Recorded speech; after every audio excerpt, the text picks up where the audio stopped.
Good evening and welcome back to Prime of Midlife. It is Monday evening, and this evening we are talking, what do our kids need to know, or our grandkids, or the younger generation in general? Because this evening when I came in, went into the sitting room, and the curtain that normally covers my side window in the sitting room was down, and the curtain rail had come down. Well, it's actually a curtain track. Excuse me. You know the white plastic ones with the slot in the middle that you've got the fasteners and you sort of line it up and then flip the little thing so that it turns 90 degrees and holds the curtain track there. So dead easy to do. So I came in and was like, no, it is 26 degrees here. I am not having this. So got myself sorted and put the curtain rail back up, put the curtain back on it. And I was like, has Kathleen ever put curtains on?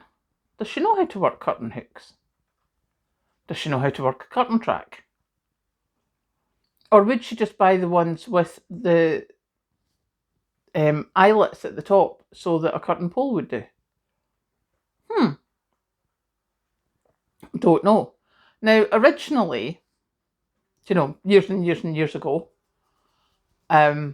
sorry, you have to excuse the blue bottles. I can't find fly spray and I've got the door shut just now, so they seem to have come in this afternoon through the window. But yeah, years and years and years ago, when I was at school, I was in one of the first years where we swapped technical subjects. Well, they were called technical at that time. So I did woodwork and metalwork and technical drawing.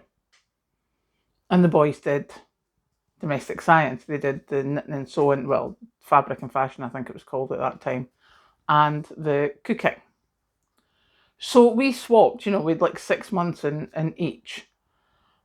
And one of the main things that I remember learning, one of the things that was supposed to be good, was you learned how to change a plug. Now, obviously, at that time, years ago, you had, well, not so much change a plug, change the fuse in a plug. Because at that time, the fuses used to go in plugs, so you had to change the fuse, and you could buy a little packet of whatever ampage fuses you needed, and it was, take the plug out, unscrew the thing, put the fuse in.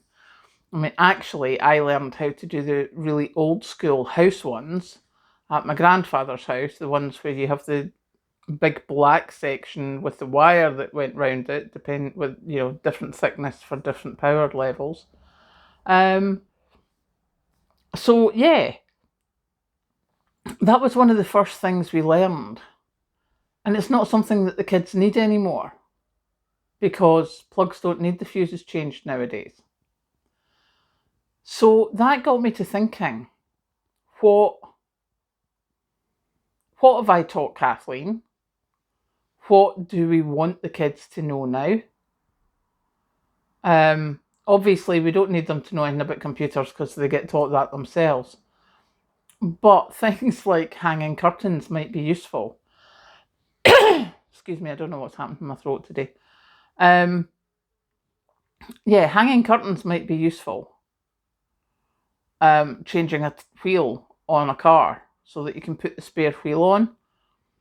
Not so much a big deal in a city, I'm presuming, because there's so many recovery vehicles there. But if you're out here in more rural areas, it could be half a day before someone gets to you.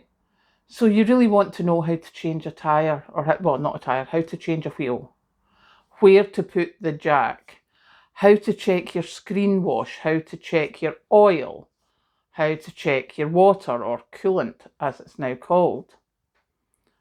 We learned that quite quickly because my dad was a mechanic. So that was something that we were pretty well versed in. How to check your blocked drains. I learned it when I was, about 13, I think. Mum and Dad's house, as I say, it was inherited from my granddad. And it had a septic tank. It wasn't on the mains sewage lines. And it backed up. So my dad taught me how to deal with it with draining rods and stuff and things. And years later, actually, Dad was in a care home by the time it backed up again. It had been doing silly things, probably for about a year by then. Dad was in no fit state to even think about what it was. The toilet still flushed, it was just a bit iffy. And he had gone into the care home and it was just Mum left in the house, and I was staying with her at the time. And it really got to being a problem for the toilet flushing. So I went and lifted the lid of the thing where Dad had showed me where to check. And oh yeah, that was backed up. That took me quite some time to deal with. But if I hadn't known that, we would have had to try and get a plumber, which would have taken quite a while because, you know, good plumbers are hard to find and they're normally booked out for quite a while. So I dealt with that and that was sorted. But it took me a while, and it was only because my dad had showed me when I was 13.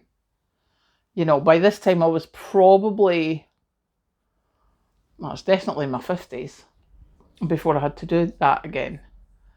So there's all sorts of things like that for running a house, running your life, all those sorts of things. And it's quite funny because, you know, when I tell the story of, yeah, unblock the drains, and especially people Kathleen's age, they're like, you did what? And like, yeah, scooped the poop out, put it away, got the draining rods, did the thing, you know, did what had to be done. And they're horrified. And it is what it is, it had to be done. Because there was nobody else to do it unless I wanted to try and phone a plumber. And so, yeah, it was one of those things that I was very glad my dad had taught me. As I say, I was very glad Dad had taught me about the car. Kathleen's very glad Dad taught me about the car. He didn't teach her as much. He just spoiled her stupid because, you know, granddaughter. Yeah. But all those little things. And as I say, it occurred to me a few years ago, but it didn't occur to me again until today when I was like, would Kathleen even have a clue how to do this? And even if she did, would Kathleen's friends have a clue how to do this? And she's in her 30s. What about the 20-year-olds? Has anyone actually taught them how to run a house? You know, things like Patrick told me about the if your power goes out and it's one of the switches on your fuse board. So you switch it back on, and if it stays on, what you do is you find out what room that is, what section it is in your house, and you put switches on and off one at a time. And eventually when you put the one that's faulty on or off, it'll let you know. So you just leave that off, put the switch back up, and you can use the rest. You just don't use that one that flips. And depending on what it is, you'll either need to phone an electrician immediately or you can wait a bit. It could be, I mean, in my case, if it was the kettle, that would be a big emergency. I would just go and buy a new kettle. Well, you don't just go and buy a new kettle. You plug something else into it to see if it's the socket that's the problem or the appliance that's the problem. Because no point in buying a new kettle if it's not the kettle, it's the socket. So, you know, you check things like that. But it makes me wonder how many of the younger people know this. Have we told them? Do they know? We need to do something about that. So, yeah, that's my thought for today. So I'm now going to go and open the door and let the blue bottles out, which I'm sure you've heard buzzing about while I've been speaking. But do let me know of anything you think we should tell the kids, because I'm going to put it on the website. And then it's a thing, and I'll probably put it in a book or something so that it can be ordered off at Amazon. But it'll be put in the website so people from here know where to go and get this stuff. So yeah, I'm going to go and, well, I'm actually going to go and get my dinner first. And then I will get that sorted. So I will go now and let this blue bottle out, and I will catch you later.